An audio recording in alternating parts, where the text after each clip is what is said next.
Bienvenidos a la Biblia Católica en un año. En el nombre del Padre, y del Hijo, y del Espíritu Santo. Amén. Septiembre 21. Libro de Jeremías, capítulo 23. Ay de los pastores que pierden y dispersan el rebaño de mi pastizal. Oráculo del Señor. Por eso, así habla el Señor, Dios de Israel, contra los pastores que apacientan a mi pueblo. Ustedes han dispersado mis ovejas, las han expulsado y no se han ocupado de ellas. Yo, en cambio, voy a ocuparme de ustedes, para castigar sus malas acciones. Oráculo del Señor. Yo mismo reuniré el resto de mis ovejas de todos los países a donde las había expulsado, y las haré volver a sus praderas, donde serán fecundas y se multiplicarán. Yo suscitaré para ellas pastores que las apacentarán, y ya no temerán ni se espantarán, y no se echará de menos a ninguna. Oráculo del Señor. Llegarán los días. Oráculo del Señor.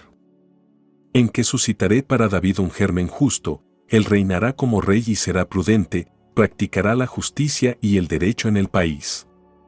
En sus días, Judá estará a salvo e Israel habitará seguro. Y se lo llamará con este nombre. El Señor es nuestra justicia. Por eso, llegarán los días. Oráculo del Señor. En que ya no se dirá. Por la vida del Señor que hizo subir a los israelitas del país de Egipto. Sino más bien. Por la vida del Señor que hizo subir a los descendientes de la casa de Israel, y los hizo llegar del país del norte y de todos los países a donde los había expulsado, para que habiten en su propio suelo. A los profetas, se me parte el corazón en el pecho, se aflojan todos mis huesos, soy como un hombre borracho, como un hombre vencido por el vino, a causa del Señor y a causa de sus santas palabras. Porque el país está lleno de adúlteros, sí, a causa de la maldición, el país está de duelo, se han secado las praderas del desierto, ellos corren hacia la maldad y emplean su fuerza para la injusticia. Hasta el profeta y el sacerdote son impíos, aún en mi propia casa encuentro su maldad. Oráculo del Señor.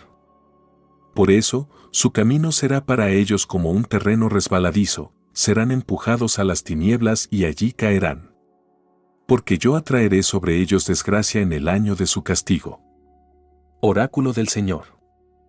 Entre los profetas de Samaria, yo he visto el desatino, ellos profetizaban por Baal y extraviaron a mi pueblo Israel. Pero entre los profetas de Jerusalén, he visto cosas horribles, son adúlteros, viven en la mentira, tienden la mano a los malhechores, y así nadie se convierte de su maldad. Todos ellos son para mí como Sodoma, y los habitantes de la ciudad, como Gomorra.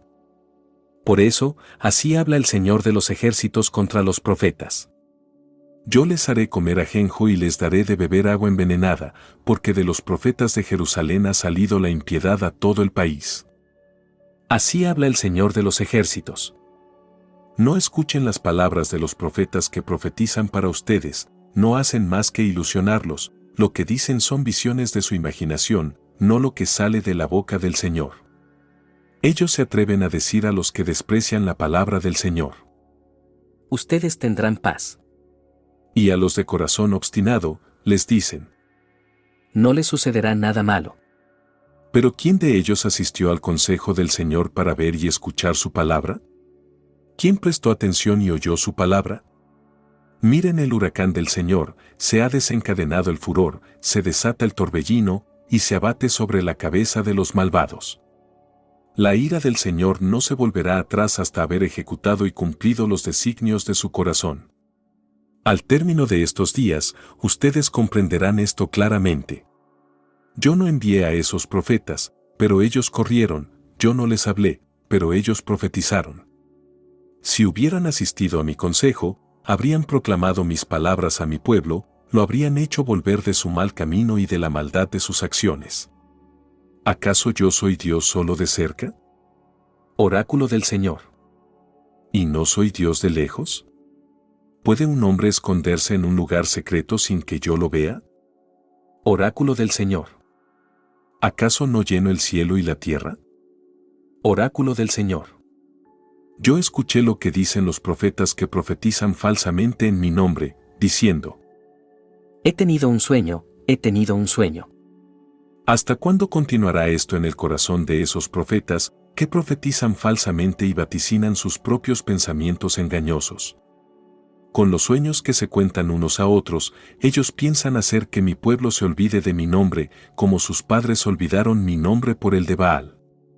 El profeta que tenga un sueño, que cuente ese sueño, y el que tenga mi palabra, que pronuncie fielmente mi palabra. ¿Qué tiene en común la paja con el grano? Oráculo del Señor. ¿No es mi palabra como fuego? Oráculo del Señor. ¿Como martillo que pulveriza la roca? Por eso, aquí estoy contra los profetas. Oráculo del Señor. Que se roban mis palabras unos a otros. Aquí estoy contra los profetas. Oráculo del Señor. Que sueltan su lengua para proferir oráculos. Aquí estoy contra los profetas que profetizan sueños engañosos. Oráculo del Señor. Que los cuentan y extravían a mi pueblo con sus mentiras y sus jactancias, siendo así que yo no los envié ni los mandé, y que no sirven de nada para este pueblo. Oráculo del Señor. Y cuando este pueblo, o un profeta, o un sacerdote, te pregunten: ¿cuál es la carga del Señor? Tú les responderás: ustedes son la carga. Y yo los arrojaré. Oráculo del Señor. En cuanto al profeta, al sacerdote o al hombre de este pueblo que diga: carga del Señor. Yo castigaré a ese hombre y a su casa. Así deberá hablar cada uno con su prójimo o con su hermano. ¿Qué ha respondido el Señor? ¿Y qué ha dicho el Señor? Pero ustedes no mencionarán la carga del Señor, porque la carga, para cada uno será su palabra, ya que ustedes han distorsionado las palabras del Dios viviente, el Señor de los ejércitos, nuestro Dios. Al profeta le hablarás así: ¿qué te ha respondido el Señor, y qué ha dicho el Señor? Pero si ustedes dicen, carga del Señor, entonces, así habla el Señor. Ustedes han pronunciado esta palabra, carga del Señor, siendo así que yo les prohibí que dijeran, carga del Señor. Por eso, yo los levantaré como una carga, y los arrojaré lejos de mi presencia, a ustedes y a la ciudad que yo les he dado, tanto a ustedes como a sus padres. Yo les infligiré un oprobio perpetuo y una ignominia eterna, que no se olvidará jamás. Libro de Jeremías, capítulo 24. El Señor me hizo ver 2 canastas de higos, puestas delante del templo del Señor. Esto sucedió después que Nabucodonosor, rey de Babilonia, deportó de Jerusalén a Jeconías, hijo de Joaquim, rey de Judá, así como también a los príncipes de Judá, a los artesanos y a los cerrajeros, y se los llevó a Babilonia. Una canasta tenía higos muy buenos, como brevas, la otra tenía higos muy malos, tan malos que no se los podía comer. El Señor me dijo: ¿qué ves, Jeremías? Higos, respondí. Los higos buenos son muy buenos, los higos malos son muy malos, tan malos que no se los puede comer. Entonces la palabra del Señor me llegó en estos términos: así habla el Señor, Dios de Israel. Como a estos higos buenos, así miraré yo para su bien a los deportados de Judá que envié de este lugar al país de los caldeos. Yo pondré mis ojos sobre ellos para su bien y los haré volver a este país, los edificaré y no los demoleré, los plantaré y no los arrancaré. Les daré un corazón para que me conozcan a mí, que soy el Señor, ellos serán mi pueblo y yo seré su Dios, porque volverán a mí de todo corazón. Pero como a esos higos malos, que de tan malos no se los puede comer. Sí, así habla el Señor. De esa misma manera, trataré a Sedecías, rey de Judá, a sus príncipes y al resto de Jerusalén, tanto a los que han quedado en este país como a los que habitan en el país de Egipto.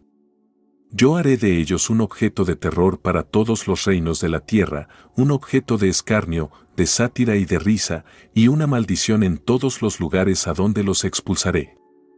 Enviaré contra ellos la espada, el hambre y la peste, hasta que desaparezcan por completo del suelo que les di a ellos y a sus padres. Palabra de Dios. Te alabamos, Señor. Sabiduría, capítulo 14. Versículos del 17 hasta el 31. Asimismo, por orden de los soberanos, se rendía culto a las estatuas, como no se los podía honrar en persona, a causa de la distancia, reprodujeron esa figura lejana, fabricando una imagen visible del rey que veneraban. Así se adulaba con fervor al ausente como si estuviera presente. La ambición del artista contribuyó a extender este culto, atrayendo incluso a los que ni siquiera conocían al rey, porque aquel, deseoso sin duda de complacer al soberano, empleó todo su arte para hacerlo más hermoso de lo que era, y la gente, seducida por el encanto de la obra, convirtió en objeto de adoración al que poco antes honraba como a un hombre. Y esto resultó una acechanza para los vivientes, ya que los hombres, víctimas del infortunio o de la tiranía, atribuyeron a piedras y maderas el nombre incomunicable. Pero no les bastó equivocarse en el conocimiento de Dios, sino que, debatiéndose en la tremenda lucha provocada por la ignorancia, ellos dan a tantos males el nombre de paz.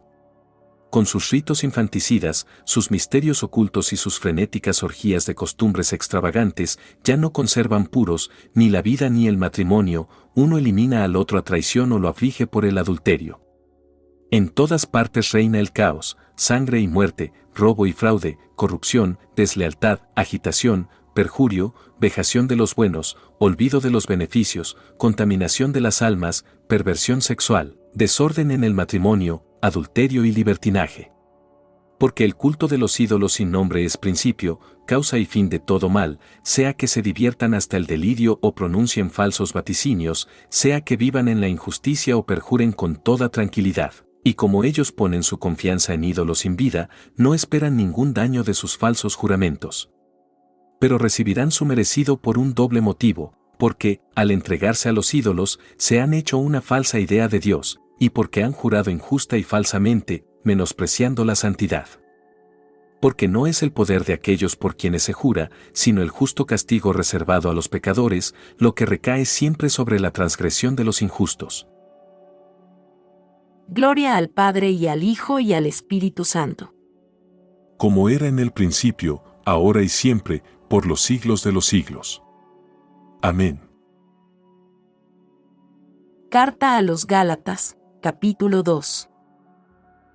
Al cabo de 14 años, subí nuevamente a Jerusalén con Bernabé, llevando conmigo a Tito. Lo hice en virtud de una revelación divina, y les expuse el evangelio que predico entre los paganos, en particular a los dirigentes, para asegurarme que no corría o no había corrido en vano. Pero ni siquiera Tito, que estaba conmigo y era de origen pagano, fue obligado a circuncidarse, a pesar de los falsos hermanos que se habían infiltrado para coartar la libertad que tenemos en Cristo Jesús y reducirnos a la esclavitud.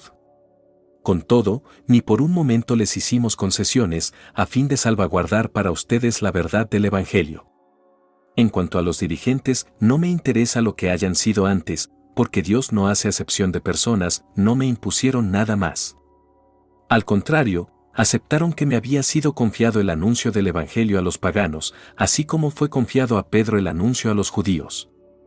Porque el que constituyó a Pedro apóstol de los judíos, me hizo también a mí apóstol de los paganos. Por eso, Santiago, Cefas y Juan, considerados como columnas de la iglesia, reconociendo el don que me había sido acordado, nos estrecharon la mano a mí y a Bernabé, en señal de comunión, para que nosotros nos encargáramos de los paganos y ellos de los judíos. Solamente nos recomendaron que nos acordáramos de los pobres, lo que siempre he tratado de hacer. Pero cuando Cefas llegó a Antioquía, yo le hice frente porque su conducta era reprensible. En efecto, antes que llegaran algunos enviados de Santiago, él comía con los paganos, pero cuando estos llegaron, se alejó de ellos y permanecía apartado, por temor a los partidarios de la circuncisión. Los demás judíos lo imitaron, y hasta el mismo Bernabé se dejó arrastrar por su simulación. Cuando yo vi que no procedían rectamente, según la verdad del Evangelio, dije a Cefas delante de todos: si tú, que eres judío, vives como los paganos y no como los judíos, ¿por qué obligas a los paganos a que vivan como los judíos? Nosotros somos judíos de nacimiento y no pecadores venidos del paganismo. Pero como sabemos que el hombre no es justificado por las obras de la ley, sino por la fe en Jesucristo, hemos creído en Él, para ser justificados por la fe en Cristo y no por las obras de la ley. En efecto, nadie será justificado en virtud de las obras de la ley. Ahora bien, si al buscar nuestra justificación en Cristo, resulta que también nosotros somos pecadores, entonces Cristo está al servicio del pecado. Esto no puede ser, porque si me pongo a reconstruir lo que he destruido, me declaro a mí mismo transgresor de la ley. Pero en virtud de la ley, he muerto a la ley, a fin de vivir para Dios. Yo estoy crucificado con Cristo, y ya no vivo yo, sino que Cristo vive en mí. La vida que sigo viviendo en la carne, la vivo en la fe en el Hijo de Dios, que me amó y se entregó por mí. Yo no anulo la gracia de Dios, si la justicia viene de la ley, Cristo ha muerto inútilmente. Palabra de Dios. Te alabamos, Señor.